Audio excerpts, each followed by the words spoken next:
আমন্ত্রণ চ্যানেল 24 এর বিশেষ আয়োজন ইউএন বিশ্ব সড়ক নিরাপত্তা সপ্তাহ 2025 এর আজকের এই বিশেষ আলোচনা অনুষ্ঠানে। দর্শক, আপনাদের সাথে আছি আমি ডাক্তার অর্থি জুখরিফ এবং আমার সাথে আছেন দুইজন বিশেষ অতিথি। উপস্থিত আছেন doctor Mohammad Shariful Alam, country coordinator, global health advocacy incubator, এবং আমাদের সাথে আরও উপস্থিত আছেন অধ্যাপক খন্দকার আব্দুল আওয়াল রিজভী, যিনি সভাপতি national heart foundation of Bangladesh. Sir, দুজনকে স্বাগত আমাদের আজকের আয়োজনে। স্যার, বিশ্বব্যাপী এই যে একটি নিরাপদ সড়ক সপ্তাহ পালন করছি আমরা, এটিকে প্রতি বছরই পালন করা হয় এবং কি কারণে আসলে এটি পালন করছি? রোড সেফটি কোয়ালিশন বাংলাদেশ এবং ন্যাশনাল হার্ট ফাউন্ডেশনের পক্ষ থেকে আপনার মাধ্যমে দর্শকদেরকে ধন্যবাদ জানাচ্ছি এই বিশেষ আয়োজনে অংশগ্রহণ করার জন্য। জি, এটা প্রত্যেক বছরেই একটি সপ্তাহ পালন করা হয়। প্রধান উদ্দেশ্য হচ্ছে যে রোড সেফটিতে যারা নিয়োজিত বিভিন্ন অংশীজন, সরকার, বেসরকারি প্রতিষ্ঠান, সিভিল সোসাইটির মেম্বার, তারা যেন একটা প্ল্যাটফর্ম পায় যেখানে এসে আলোচনা করে তারা দেখবে যে কিভাবে আমাদের রোড সেফটির লক্ষ্যগুলো অর্জিত হচ্ছে। যেমন বাংলাদেশের রোড সেফটির লক্ষ্যটা হলো যে আপনারা জানেন যে SDG 3.6, যেখানে বলা আছে যে আমাদের যা রোড ক্র্যাশে যে মৃত্যু হয় অথবা ক্ষয়ক্ষতি হয় তা অর্ধেকে নামিয়ে আনা 2030-এর মধ্যে। অনুরূপভাবে SDG 11.2-তে বলা আছে যে জনগণের জন্য কম খরচে সাশ্রয়ী অ্যাফোর্ডেবল রোড নেটওয়ার্কটা যারা তারা ব্যবহার করতে পারে, অর্থাৎ রোডের যে ফ্যাসিলিটিস সেগুলো পায়। তো এটা কতদূর বাস্তবায়ন করলো, জনগণের জানমালের কিভাবে নিরাপত্তা হলো। যেমন এখন আমাদের দেশে WHO-র লেটেস্ট রিপোর্ট যেটা, সেটাতে বলা হচ্ছে যে আমরা 31,000-এর অধিক আমাদের মারা যাচ্ছে প্রতি বছরে, যেটা এটা হিউজ। এবং আমরা এটা জিডিপির যে ক্ষতি হচ্ছে এটাও ব্যাপক। যেমন কোনো স্টাডিতে বলা হচ্ছে 5 থেকে 11% পর্যন্ত জিডিপির ক্ষতি হয়। তো যদি আমাদের জিডিপি আমরা ধরি কত 400 বিলিয়ন US$, তাহলে যদি 10% হয় তাহলে কত হচ্ছে 40 বিলিয়ন US$। যেটা হিউজ, মানে একটা বাজেটের সমান, আমাদের এক বছরে প্রায় একটা বাজেটের সমান। সুতরাং এই জিনিসগুলো যদি আমরা আমাদের আলোচনায় নিয়ে আসতে পারি যে আমাদের রোড সেফটি এখানে না থাকার কারণে এবং আমাদের যে সড়ক নিরাপত্তা আইন যেটা রয়েছে সেটা আসলে সড়ক নিরাপত্তা আইন না, এটা রোড ট্রান্সপোর্ট অ্যাক্ট, ট্রান্সপোর্ট সংক্রান্ত, যার ফলে আমরা এখানে ব্যর্থ হচ্ছি। এই গতবারের রিপোর্টে ছিল এটা 25,000-এর মতো, এবারে বেড়ে হয়েছে এটা 31,000-এর উপর। এবং সারা পৃথিবীতে যে গড় তার চেয়ে আমরা অ্যাবসলিউট নাম্বারও আমাদের ক্ষেত্রে বেড়ে গেছে এবং হারও বেড়ে গেছে। যেমন আমাদের গত যে রিপোর্ট ছিল সেখানে ছিল আমাদের প্রতি লাখে আমাদের দেশে মারা যায় হচ্ছে 15 পয়েন্ট সামথিং, অর্থাৎ 15%, মানে 15 জন প্রতি লাখে। আর এখন মারা যাচ্ছে হচ্ছে প্রতি লাখে 19-এর অধিক। তার মানে হচ্ছে আমাদের এখানে পার্সেন্টেজও বাড়ছে এবং অ্যাবসলিউট নাম্বারও বেড়েছে। তো এগুলো কিভাবে কমানো যায় এবং জনগণের স্বাস্থ্যগত নিরাপত্তা, স্বাস্থ্যগত মানে রোডে যে যেন তারা সে নিরাপদ বোধ করে, এইটা যেন আলোচনা করার সুযোগ পায় সবাই। এই সুযোগটা করে দেওয়া এবং জনসচেতনতা বাড়ানো যে আমরা কতটুকু পিছিয়ে রয়েছি, আমাদের পলিসিতে কি গ্যাপ আছে, ইমপ্লিমেন্টেশনে কি গ্যাপ আছে, ইনফ্রাস্ট্রাকচারে কি গ্যাপ আছে, এই জিনিসগুলো যেন আলোচনা করতে পারি আমরা, যেমন আজকে আমরা আলোচনা করছি। নিশ্চয়ই, মানে অনেক বড় একটি পরিসংখ্যান শুনলাম। এবং স্যার, WHO-এর একটা তথ্য অনুযায়ী আমি দেখেছি যে প্রায় 1.3 মিলিয়ন ব্যক্তি বিশ্বব্যাপী সড়ক দুর্ঘটনায় আক্রান্ত হয়ে মৃত্যুবরণ করছে এবং প্রতিদিন যদি গড় করি আমরা সেটাকে প্রায় 3500। এত 3500 ব্যক্তি প্রতিদিন সড়ক দুর্ঘটনায় আক্রান্ত হয়ে মৃত্যুবরণ করছে।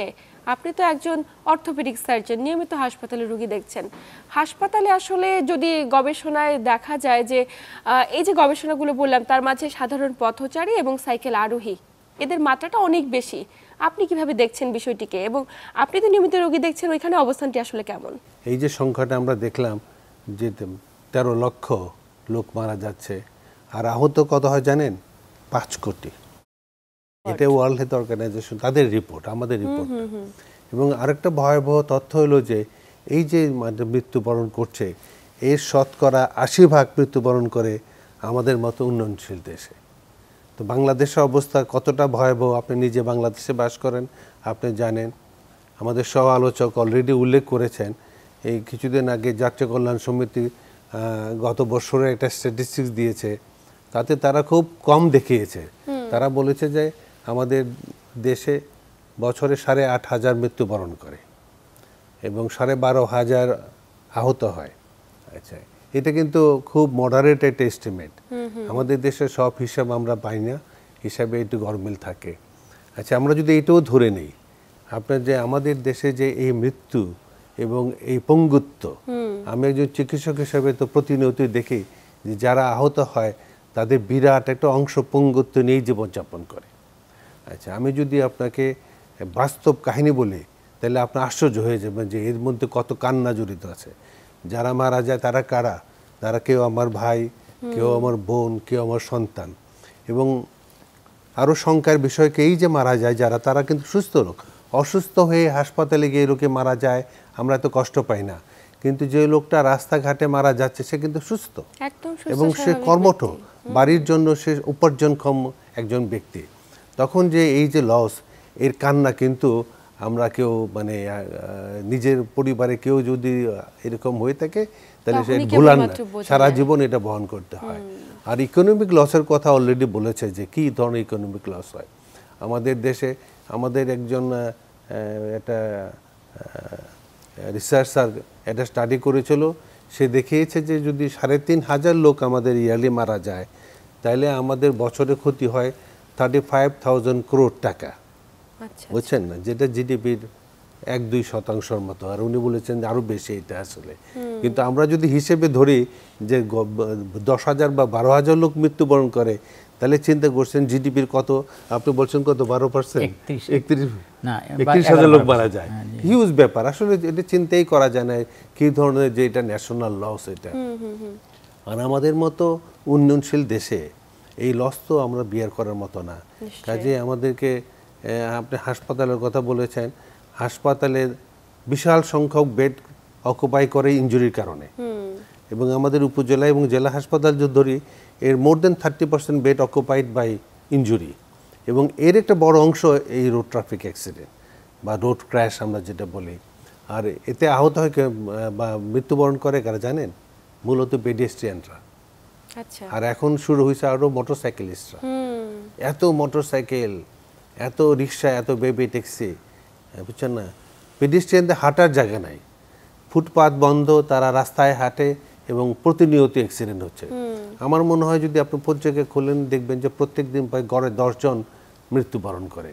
আর যদি 10 জন মৃত্যুবরণ করে আর কতজন আহত হয় এটা কোনো হিসাব নাই আসলে। এই যে স্যার মৃত্যুবরণ করছে এদের মধ্যে বেশিরভাগই দেখা যায় 15 থেকে 29 বছর বয়সী, মানে ম্যাক্সিমাম কর্মঠ ব্যক্তিগুলোই আহত হচ্ছে, নিহত হচ্ছে। এই হলো অবস্থা। কাজে আমাদের মনে হয় যে এই রোড সেফটি নিয়ে আমাদেরকে সবাইকে আরো সচেতন হতে হবে এবং সবাইকেই কাজ করতে হবে। এবং এখানে সরকারের একটা বিশাল ভূমিকা আছে। আমরা বিভিন্ন অর্গানাইজেশন যারা আমরা মানুষের স্বাস্থ্য নিয়ে কাজ করি তাদের বিশাল ভূমিকা আছে। সর্বোপরি নিজে এবং অপরকে সচেতন করতে হবে যাতে করে আমরা এর থেকে পরিত্রাণ পেতে পারি। এবং আরো ইন্টারেস্টিং জিনিস বলি যে আমরা তো সেকেন্ড ডিকেড তো রোড সেফটি পালন করছি, যেটা 2021 থেকে 30 পর্যন্ত চলবে। আমাদের টার্গেট হলো 50% কমিয়ে মৃত্যু কমিয়ে আনা, এবং আমরা কিন্তু তা পারছি না, কিন্তু উল্টা কিন্তু বাড়তেছে। আমরা যদি গত বছরের যে আমরা স্ট্যাটিস্টিক্স দেখি তার আগের বছরের সঙ্গে যদি তুলনা করি তাহলে দেখবো যে মৃত্যু হার বেড়ে গেছে 27%, 27% বেড়ে গেছে। কমবে কি, বেড়ে যাচ্ছে। অথচ উন্নত দেশে কিন্তু মৃত্যু হার কমে গেছে।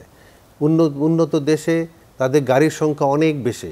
আমাদের দেশে গাড়ির সংখ্যা কিন্তু ঢাকা শহরে দেখেন, কিন্তু আসলে কিন্তু আমরা যদি পার ক্যাপিটা হিসাব করি বা যেটা হিসাব করা হয় প্রতি 10,000 লোকের মধ্যে কয়টা গাড়ি আছে, বাংলাদেশে খুবই কম। বুঝছেন না, মানে এত কম গাড়ি, এত কম রাস্তা আমাদের দেশে, তারপরেও এত মৃত্যু, এটা কিন্তু অ্যাকসেপ্টেবল না কোনো অবস্থাতেই।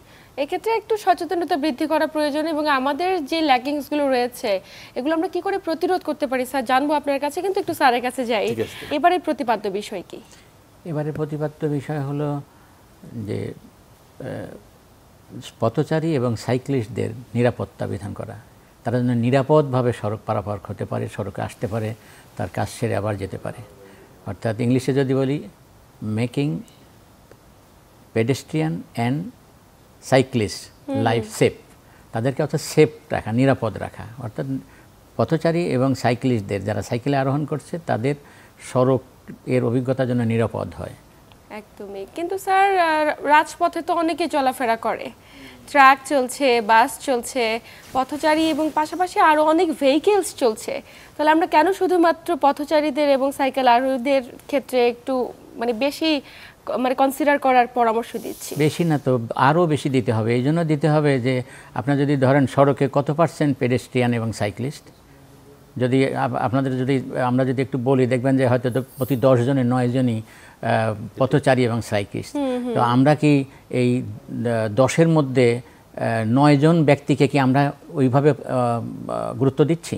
যদি আমরা ঢাকা শহরের রোডেরও যদি আপনি ধরেন, এখানে মাত্র 6% আছে হচ্ছে পেভমেন্টেড সহ পেডেস্ট্রিয়ানদের জন্য, পথচারীদের জন্য সুযোগ সুবিধা। আর যদি রাস্তা ধরি তাহলে 9%, হোয়ারাজ ইন্টারন্যাশনালি স্ট্যান্ডার্ড হচ্ছে যে কমপক্ষে 25% রাস্তা থাকতে হবে, সেখানে আছে 9% রাস্তা। আর এই 9% রাস্তার মধ্যে পেডেস্ট্রিয়ানদের জন্য, পথচারীদের জন্য মাত্র 6%।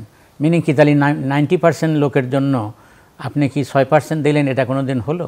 তো আমি মনে করি যে আজকে, বা আমরা মনে করি সবাই, road safety coalition Bangladesh, global health advocacy incubator এবং ন্যাশনাল হার্ট ফাউন্ডেশন সহ যারা আমরা কাজ করছি, এই ক্ষেত্রে আমরা মনে করি যে এটা পথচারী এবং সাইকেল আরোহীদের প্রতি ডিসপ্রপোর্শনটলি ডিসক্রিমিনেশন করা হচ্ছে। কারণ তাদের যতটা গুরুত্ব দেওয়া দরকার তাদেরকে সেইভাবে গুরুত্ব দিচ্ছি না, যার ফলে পথচারীরা সবচেয়ে ভালনারেবল, তারাই বেশি হুমকির মধ্যে থাকে। এখানে আমাদের মা বোনেরা আছে, শিশু আছে, বয়োজ্যেষ্ঠ ব্যক্তিরা আছে, চলতে ফিরতে অক্ষম এমন ব্যক্তি আছে, যাদের জন্য আমাদের আরও বেশি সুযোগ সুবিধা দেওয়া দরকার, কিন্তু আমরা সেটা দিতে ব্যর্থ হচ্ছি। যার ফলেই আজকের এই যে আমরা যে 12 তারিখ থেকে 18 তারিখ পর্যন্ত যে নিরাপদ সড়ক সপ্তাহ পালন করছি বিশ্বব্যাপী, সেটার যে প্রতিপাদ্য এই পথচারী এবং সাইকেল আরোহীদের নিরাপত্তা বিধান করা, নিরাপদ অভিজ্ঞতা অর্জন করতে যাতে সক্ষম হয় তারা, সেক্ষেত্রে আমি মনে করি এটা খুবই পার্টিনেন্ট এবং খুবই বিষয়টা সময় উপযোগী। এবং আমি মনে করি যে এর মাধ্যমে পলিসি মেকারদেরকে চিন্তা করা দরকার যে আমরা যারা নীতি নির্ধারণ করেন তারা যথেষ্ট গুরুত্ব দিচ্ছেন কিনা এই পথচারী এবং সাইকেল আরোহীদের সড়কের জীবন নিরাপদ রাখার ক্ষেত্রে। তা আমরা মনে করি যে এটা ডিসপ্রপোর্শন হচ্ছে এবং সরকারের উচিত, আমাদের সকলের উচিত এক্ষেত্রে গুরুত্ব দেওয়া। এবং আপনি শুনে খুব খুশি হবেন যে আমরা রোড সেফটি কোয়ালিশন বাংলাদেশ, যার সদস্য ন্যাশনাল হার্ট ফাউন্ডেশনও, আমরা সপ্তাহব্যাপী, কেউ মাসব্যাপী এনে কার্যক্রম গ্রহণ করছে এবং আমরা সরকারকে কনভিন্স করতে চেষ্টা করছি যে সরকার যেন তার যে সমস্ত পলিসিগুলো রয়েছে, তার যে ইমপ্লিমেন্টেশন প্ল্যান রয়েছে, সেখানে যেন অধিকতরভাবে এই পথচারী এবং সাইকেল আরোহীদের নিরাপত্তা নিশ্চিত করার জন্য যেন উদ্যোগ গ্রহণ করেন। তাদের কিছু উদ্যোগ আছে, আমরা বলি না যে নাই, অবশ্যই সরকারের উদ্যোগ আছে, কিন্তু এটি অপ্রতুল এবং তার যে একটা দৃষ্টান্ত ফিল্ডে এসে হওয়ার কথা সেরকম হচ্ছে না। স্যার, এই যে আমরা আলোচনা করছি যে বিশ্বব্যাপী সড়ক দুর্ঘটনাগুলোর মূল যারা সাইকেল আরোহী এবং পথচারী, তারাই বেশি আক্রান্ত হচ্ছে, আহত হচ্ছে বা নিহত হচ্ছে। তো এদেরকে আমরা কিভাবে প্রিভেনশন করতে পারি এবং নিরাপদ সড়ক ব্যবস্থা আমরা কি করে নিশ্চিত করতে পারি? অশেষ ধন্যবাদ, খুবই একটা ইম্পর্টেন্ট কোশ্চেন করেছেন আসলে। আচ্ছা, পথে তো চলে, পথিক হেঁটে চলে বা রিক্সায় চলে, আমাদের দেশে সাইকেলে চলে, এদের সংখ্যাই বেশি। আমাদের দেশে গাড়িতে চলার সংখ্যা কিন্তু বেশি না। এবং যত লোক মারা যায় এর 50 ভাগই কিন্তু এই পথিক এবং যারা রিক্সা বা আপনার সাইকেলে চলে, মোটর সাইকেলে চলে, এদের সংখ্যা। আচ্ছা, এদেরকে তো প্রিভেন্ট করতে হবে, এদেরকে মৃত্যু থেকে আমাদেরকে বাঁচাতে হবে। বাঁচাতে চাইলে সবচেয়ে বড় প্রয়োজন যেটা, শৃঙ্খলা আনতে হবে। আমরা ঢাকা শহরে আমরা কি দেখি? আমরা ঢাকা শহরে আমাদের সড়কে কোনো শৃঙ্খলা নাই। সড়কের শৃঙ্খলা একটা বড় জিনিস, যেটা আমরা রোড ম্যানেজমেন্ট, যেটা রোডটাকে সুন্দর করে ম্যানেজ করতে হবে। আনফর্চুনেটলি আমরা এখনও সারা পৃথিবী যেটা পারে আমরা সেটা পারি না। আমাদের ধরেন রোডে কোনো সিগন্যালিং নাই, ইভেন আমরা ইলেকট্রনিক সিগন্যালিং তো করি না, এবং ম্যানুয়াল সিগন্যালিং যেটা, সেটাও কিন্তু আমরা যথাযথভাবে করি না, যার জন্য রাস্তায় এনআরকি লেগেই আছে। আমরা দেখেন আমরা কোনো যান কিন্তু কোনো লেনে চলে না, কোনো যান লেনে চলে না।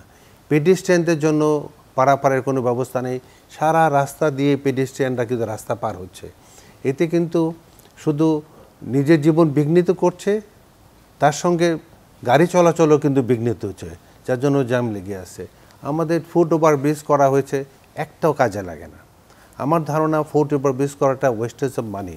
তার কারণ হলো কি, ফুট ওভার ব্রিজ অনেক উঁচু থাকে এবং সুস্থ লোক ছাড়া, একটা বৃদ্ধ বয়স্ক বা অসুস্থ বা একটা ডিসেবল লোক, তার পক্ষে ফুট ওভার ব্রিজ ইউজ করা সম্ভব না।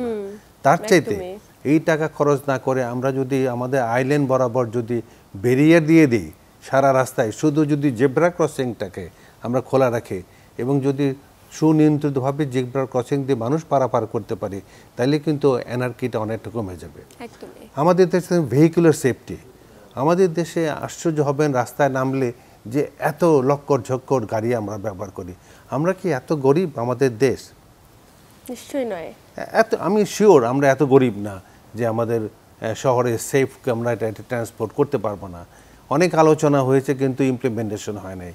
একটা সিঙ্গেল কোম্পানির আন্ডারে একটা গাড়ি আনার ব্যবস্থা করো, যার সারা পৃথিবীতে তাই চলে, কিন্তু আমরা কিন্তু এখনও করতে পারি নাই। আমাদের গাড়ির স্টেশনে দাঁড়ানোর কোনো নির্দিষ্ট জায়গা নেই, যেখানে সেখানে দাঁড়াচ্ছে, যেখানে সেখানে আপনার যাত্রী উঠানামা করতেছে এবং চলন্ত গাড়ি থেকে লোকে নামতেছে, চলন্ত গাড়িতে লোকে উঠতেছে। এগুলিতে যে কত লোকে যে ইনজুরি হচ্ছে চিন্তারও বাইরে। কাজে আমাদের এখানেও কাজ করতে হবে। আমাদের স্পিড লিমিট বলে একটা জিনিস আছে, সেটা আমাদের দেশে নাই। ঢাকা শহরে আপনি চাইলে ঘন্টার পর ঘন্টা রাস্তায় দেখবেন যে জ্যামে বসে আছেন, আবার ফাঁকা পেলেন 60 মাইল বেগে চলে গেলেন। এই যে অবস্থা, এটা তো শৃঙ্খলা না। এই শৃঙ্খলাটা আমাদের আনা খুব প্রয়োজন। তারপরে ধরেন আরও একটা জিনিস আছে যে খুবই গুরুত্বপূর্ণ, সেটা হলো যে আমরা গাড়িতে কেউ সিট বেল্ট ব্যবহার করি না। একদমই তাই। খুব সহজ জিনিস কিন্তু করি না। যদিও মানে অনেক চেষ্টা হচ্ছে করানোর জন্য, কিছুটা চালু হয়েছে, কিন্তু আরও ইনফোর্সমেন্ট দরকার। হেলমেটটা এখন দেখি লোকে পরে, কিন্তু যে কোয়ালিটির হেলমেট পরে ওইটা কিন্তু আইডিয়াল না। ওই কোয়ালিটির হেলমেট পরলে কিন্তু আপনি সুরক্ষা পাবেন না। ওখানেও আমাদের কাজ করতে হবে। তারপরে দেখেন এই যে আমরা যেটা বললেন যে সাইক্লিস্ট বা পথচারীদের, সারা পৃথিবীতে আমি দেখেছি বড় বড় শহরের কোনো একটা অংশে কোনো গাড়িই যায় না, শুধু লোকে হাঁটে। বা যেখানে গাড়ির লেন আছে তারা ডেলিবারেটলি গাড়ির লেনটাকে ন্যারো করে, ফুটপাথটাকে ওয়াইড করে, যাতে মানুষ স্বচ্ছন্দে হাঁটতে পারে। আর আমাদের দেশে উল্টা, আমরা ফুটপাথ করি ন্যারো, রাস্তা করি বড়, এবং সেটা বড় কি কোথাও বড় কোথাও চিকন, অথচ যার জন্য স্যার বিভিন্ন দোকান দিয়ে অকুপাই করে থাকে। আচ্ছা, তারপরে ধরেন এই যে রাস্তা যেটা কোথায় ন্যারো কোথায় ওয়াইড, এতে হয় কি গাড়ির ফ্লো ঠিক থাকে না। এখানেও আমাদের ভুল আছে, ইঞ্জিনিয়ারিং ভুল আছে, সেখানে আমাদের কাজ করতে হবে। তারপরে ধরেন যে এই ল এনফোর্সমেন্ট তো লাগবে। আপনি ল থাকলে তো হবে না শুধু। আমাদের ল এনফোর্সমেন্টটা কিন্তু যেন আমার কাছে মনে হয় বেশ উইক। আচ্ছা, এবং অনেক সময় আমরা দেখি যে আমরা বকাবকি করি, হ্যান করি, এটা করি, কিন্তু আসল যেটা সক্রিয়, যেটা আপনার খুব মানে একটা ইফেক্টিভ যেটা পানিশমেন্ট, সেটা হল ফিনান্সিয়াল পানিশমেন্ট। টাকা দেন। বিদেশে কিন্তু কেউ কারো কথা বলে না। আপনি আইন ভুল করছেন, অটোমেটিক্যালি আপনার নামে একটা পানিশমেন্ট, টাকার একটা অঙ্ক জুড়ে যাবে, এবং আপনার যে ড্রাইভিং লাইসেন্সের নাম্বার কাটতে থাকবে। এগুলি আমাদের ইমপ্লিমেন্ট করতে হবে। আমাদের ড্রাইভারদেরকে ট্রেনিং দিতে হবে। আমাদের ড্রাইভারের বিদেশে কিভাবে গাড়ি চালাতে হয় এটা তাদের শেখাতে হবে। ড্রাইভারদেরকে আপনার শিক্ষার মানকে উন্নত করতে হবে। তাদেরকে কর্মক্ষম যে সমস্ত ড্রাইভার আছে, অনেকেই নেশাগ্রস্ত থাকে, এটাকে আমাদের অ্যাড্রেস করতে হবে। কোনো ড্রাইভার জন্য কোনো রকম নেশা জাতীয় কিছু গ্রহণ করতে না পারে। ড্রিঙ্ক ড্রাইভিং তো ডেঞ্জারাস জিনিস, এটা করা যাবে না। আমাদের দেশে এটা আছে। তারপর ওভার টাইমিং বা লং টাইম কাজ করা। আপনার ড্রাইভাররা যদি ধরেন ইন্টার ডিস্ট্রিক্ট যারা গাড়ি চালায়, আপনারা দেখেছেন 48 ঘন্টা গাড়ি চালাচ্ছে, এটা তো তাহলে মানুষের তো একজন ড্রাইভার যদি সুস্থ না থাকে, তাহলে সে কি করে এত বড় একটা গাড়ি, এত 40-50 জন প্যাসেঞ্জার নিয়ে সুন্দরভাবে গাড়ি চালাবে? এই সমস্ত ছোটোখাটো জিনিস আছে, আমরা চেষ্টা করতেছি, গভর্নমেন্টও চেষ্টা করতেছে, কিন্তু আমাদের মনে হয় যে অনেক দিন থেকে আমরা চেষ্টাই করছি, খুব একটা ভালো রেজাল্ট পাচ্ছে না। কাজে আমাদের মনে হয় যে এটা রিথিঙ্ক করা উচিত, যে আমাদের সমস্যা কোথায়, সেগুলি অ্যাড্রেস করতে হবে। এবং অ্যাড্রেস করার জন্য পাওয়ারফুল বডিজ লাগবে। আপনি আমাদের রোড সেফটিটা কারা দেখে এটা কিন্তু বাংলাদেশে এখনো সুনির্দিষ্ট নয়। সুনির্দিষ্ট নয়, সবাই দেখে, আবার কেউ দেখে না। কিন্তু আমার মনে হয় যে এটা আমাদের দেশে যেহেতু একটা বিশাল সমস্যা, আমাদের আর্থিক সমস্যা, আমাদের কি বলে মানসিক সমস্যা, আমাদের চিকিৎসাগত একটা বিশাল সমস্যা, এটাকে অ্যাড্রেস করার জন্য আমার মনে হয় যে গভর্নমেন্টকে বিশেষ পাওয়ারফুল একটা কমিটি করে দেওয়া, একদম যারা এভরি ডেতে যারা ওভারসি করবে। আজকাল ওভারসি করা খুব ইজি, আপনি ড্রোন দিয়ে ওভারসি করতে পারেন কি হচ্ছে, ড্রোন সস্তা জিনিস। এটা নিয়েই তো ডিপার্টমেন্ট থেকে দেখতে পারে যে কিভাবে রাস্তার অবস্থাটা কি, কোথায় আপনাদের হেল্প করতে হবে, বুঝতে পারছেন না? শুধু একটা রাস্তার মোড়ে 4-5 জন 8-10 জন পুলিশ দাঁড়ায় থাকলে হবে না, কি করে সায়েন্টিফিক্যালি এটাকে ম্যানেজ করতে হবে, শৃঙ্খলা আনতে হবে, এটা আমাদের চেষ্টা করতে হবে এবং এটা করা উচিত, ইমিডিয়েটলি করা উচিত। এবং স্যার এই কথার প্রেক্ষিতে আমি একটু স্যারের কাছে যেতে চাই। এই যে স্যার প্রতিনিয়ত মারা যাচ্ছে এত ব্যক্তি, যেভাবেই হোক, road traffic accident, vehicles accident বা যে কোনোভাবে অ্যাক্সিডেন্টের তো কোনো ডেটা নেই আমাদের দেশে, প্রপার ডেটা সিস্টেম আমাদের দেশে নেই, কিন্তু এটা ইমপ্লিমেন্ট করাটা আসলে কতটুকু জরুরি বলে আপনি মনে করেন? এটা তো ধন্যবাদ আপনাকে এই গুরুত্বপূর্ণ প্রশ্নটি করার জন্য। ডেটা আমাদের জন্য বেশি ইম্পর্ট্যান্ট এই জন্য যে আমরা যদি না জানি যে আমাদের সমস্যার গভীরতা এবং ব্যাপ্তি কতখানি, তাহলে আমরা কিভাবে পরিকল্পনা গ্রহণ করব। তো সরকারের জন্য বড় একটা সমস্যা এবং লার্নিংও হতে পারে এটা। যেমন আমাদের প্রফেসর রিজভী বলছিলেন যে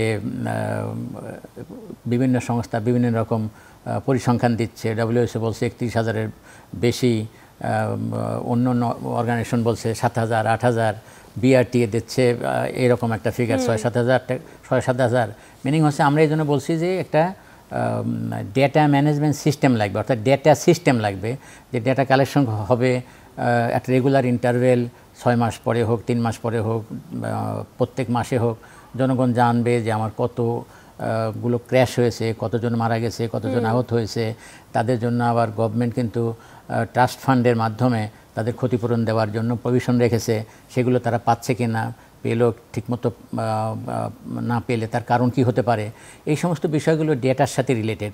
এই জন্য আমরা অনুরোধ করছি আমাদের রোড সেফটি কোয়ালিশন বাংলাদেশের পক্ষ থেকে যে সরকারকে একটা ডেটা সিস্টেম ডেভেলপ করতে হবে। এক্ষেত্রে বিভিন্ন প্রজেক্ট আছে, ওয়ার্ল্ড ব্যাংকের প্রজেক্ট আছে, ADBর প্রজেক্ট আছে, জাইকার প্রজেক্ট আছে, গভর্নমেন্টের ইনিশিয়েটিভ আছে।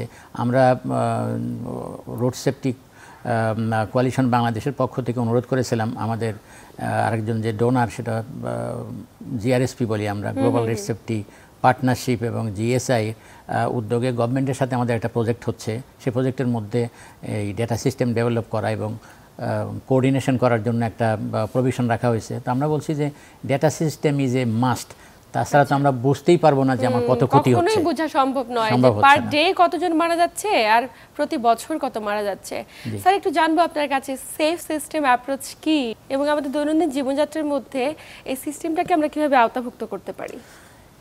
এইটা আমরা বলতে পারি এটাকে এটা রুহ বলতে পারেন রোড সেফটির জন্য। অর্থাৎ আমরা কিভাবে কাজ করব সেটা যদি কোনো এভিডেন্স বেস না থাকে, এভিডেন্স বেসে প্রমাণিত যে অন্য অন্য জায়গার জন্য যেটা কাজ করেছে আমাদের এখানে সেটা কাজ করবে, কিছুটা হয়তো কনটেক্সটের কারণে পরিবর্তন সাধিত করতে হবে।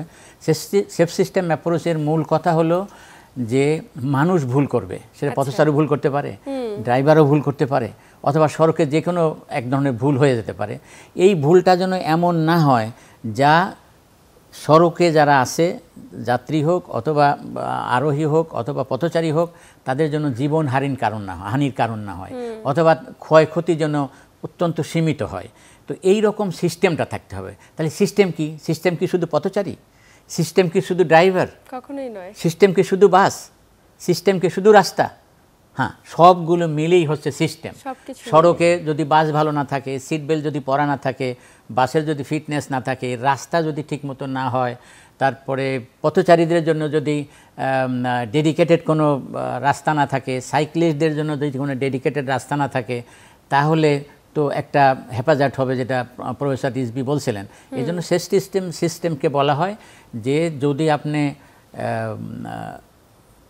নিরাপদ সড়ক করতে পারেন, অর্থাৎ সড়কটা এমন হবে যেন আপনি পথচারী ঠিকমতো তার চলাচলের সুযোগ পায়, সাইকেল আরোহীরা চলাচলের সুযোগ পায়, রাস্তাতে যেন পারাপারের জন্য সুযোগ সুবিধা থাকে এবং সাইক্লিস্টদেরকে যে রাস্তায় চলছে সেজন্য হঠাৎ করে গাড়ির কাছে ধাক্কা না লাগে তার জন্য সেপারেশন থাকতে হবে, গ্রেড সেপারেশন থাকতে হবে, বিভিন্ন ভেহিক্যালের জন্য যেন নিরাপদভাবে তারা চলতে পারে সেটা দেখতে হবে। বিশেষ করে বাংলাদেশে তো নানা ধরনের সমস্যা রয়েছে, যেমন আমাদের সাইক্লিস্ট আছে, মোটর সাইক্লিস্ট আছে, 3 হুইলার আছে, ভ্যান আছে, এটা ব্যাটারি চালিত আছে, ম্যানুয়াল চালিত আছে। তো সবগুলোর জন্য শেষ সিস্টেমটা হচ্ছে যে এমন একটা সিস্টেম যেখানে যেমন ধরুন কথার কথা যে আপনার যদি আমাদের যদি এটা চিন্তা করি যে সড়কে একটা অ্যাক্সিডেন্ট হতে যাচ্ছে, তো যদি আমাদের সিস্টেমটা এমন থাকে ভেহিক্যালের যে ও 80 কিলোমিটার বেশি চলতে পারবে না, আচ্ছা 80 কিলোমিটার ক্রস করলেই যেন ওর গতি কমে যায়, এটা একটা সিস্টেম হতে পারে। এই জন্য বলা হয়, বিশেষ করে ইঞ্জিনিয়ার যারা তারা বলেন যে কমপক্ষে 3টাই দরকার আমাদের। একটা হচ্ছে ইঞ্জিনিয়ারিং, অর্থাৎ গাড়ির এবং রাস্তার একটা ইঞ্জিনিয়ারিং থাকবে যাতে এটা সর্বোচ্চ নিরাপত্তা দিতে পারে। আর একটা হচ্ছে এনফোর্সমেন্ট, আমাদের যে ল আছে সে ল যেন সঠিকভাবে যেন প্রয়োগ করা হয়। ল যদি সঠিকভাবে প্রয়োগ করা হয়, আপনিও যদি গাড়ি চালান 60 কিলো উপরে গেলেই যেন পুলিশ এসে আপনাকে থামিয়ে দেয়। আমি সেদিনকে 300 মিটার দিয়ে যাচ্ছি বিকেলে, হঠাৎ করে আমি বই পড়ছিলাম, দেখি যে পুলিশ এসে সামনে দাঁড়ায় গেল। তো কি ড্রাইভারকে সতর্ক করলো আপনি কিন্তু 80 কিলোমিটার ক্রস করেছেন। খুব ড্রাইভার খুব চালাক, আমার পরিচয় দেওয়ার পরে তো তাকে সতর্ক করে ছেড়ে দিল।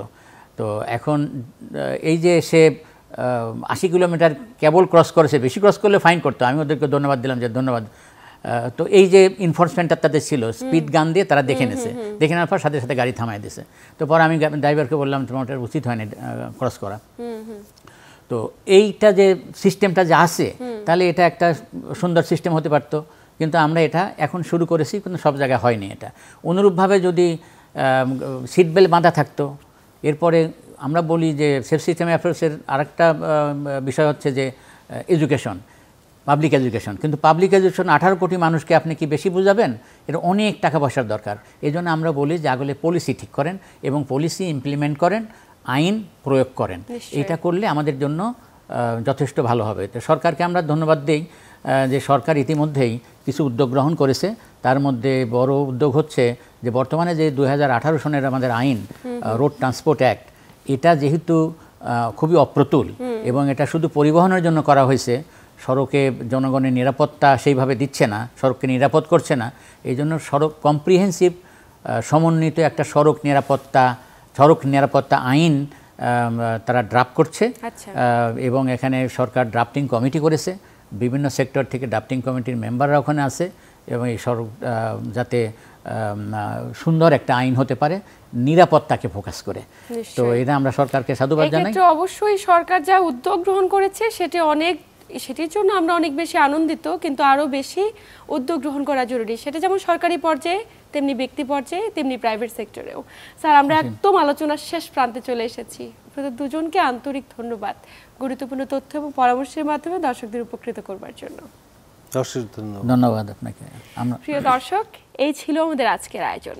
এতক্ষণ সাথে থাকার জন্য সবাইকে আন্তরিক ধন্যবাদ। সবাই ভালো থাকুন, সুস্থ থাকুন।